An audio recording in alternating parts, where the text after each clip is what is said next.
इस समाचार के प्रायोजक हैं Monika bakery, 2/3 Kranti Kripalani Nagar, Annapurna main road, Maharashtra bank के सामने, इंदौर।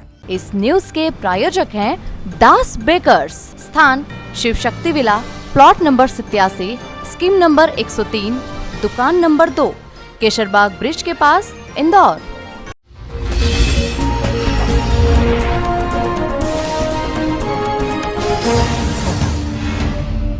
इंदौर शहर का लगातार विकास हो रहा है। कई नई कॉलोनियां विकसित हो रही हैं।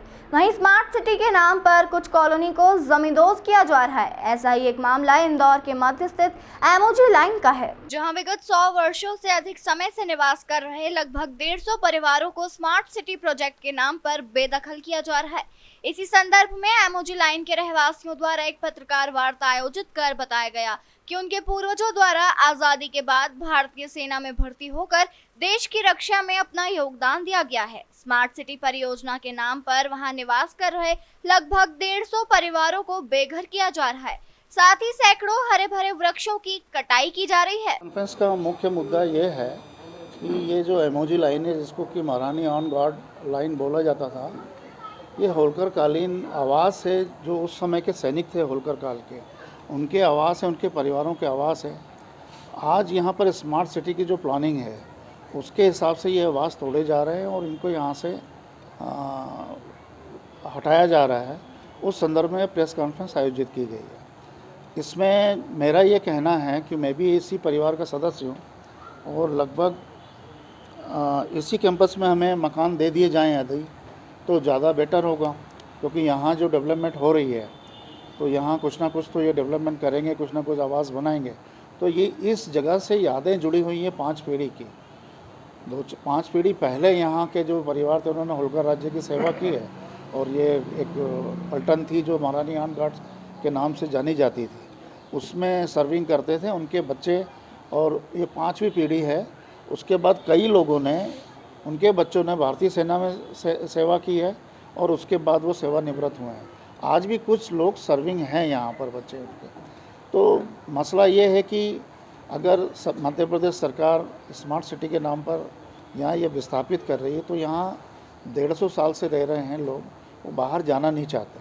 हमारा ये निवेदन है सरकार से कि वो इसी कैंपस में, इसी एरिया में अगर कुछ निर्माण करते हैं और यहाँ के जो 150 परिवार हैं उनको यहाँ पर वापस स्थापित कर दें, तो सरकार की बड़ी कृपा होगी। क्योंकि हर परिवार के कुछ ऐसे बुज़ुर्ग हैं जिनके बच्चे नहीं हैं, कुछ ऐसे बुज़ुर्ग हैं जो असमर्थ हैं, यहाँ से जाएंगे तो कहाँ जाएंगे।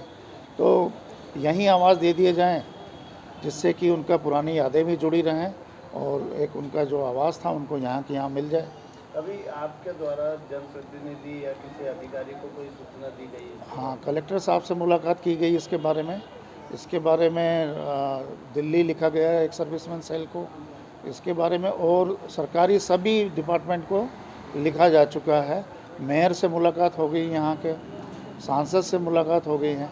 बाकी अभी तक किसी प्रकार की कोई सुनवाई नहीं हुई। सर, यहाँ जिंदे और हरे झाड़ भी बहुत इतना हरा भरा एरिया था ये कि गर्मी की छुट्टियों में हमें सूरज के दर्शन होते नहीं थे, पूरे टाइम खेलते रहते थे। बचपन से लेकर 58 साल की एज हो गई हमारी, और बहुत हरा भरा एरिया था।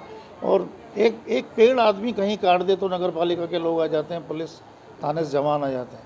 बाकी यहाँ का कम से कम 250-300 से ज़्यादा पेड़ तो अभी तक काटे जा चुके हैं और पता नहीं कितने काटे जाएंगे। सर, आप खुद भी फौज से हैं और यदि आवास योजना में आपको आवास मिलता है तो क्या मांगे आप? हमारी पहली प्रायोरिटी तो है कि इसी एरिया में जो आप आवास जो निर्माण कर रहे हैं, तो यहीं हमें कुछ आवास दे दिए जाएं, जो यह परिवार यहीं के यहीं सेटल हो जाए।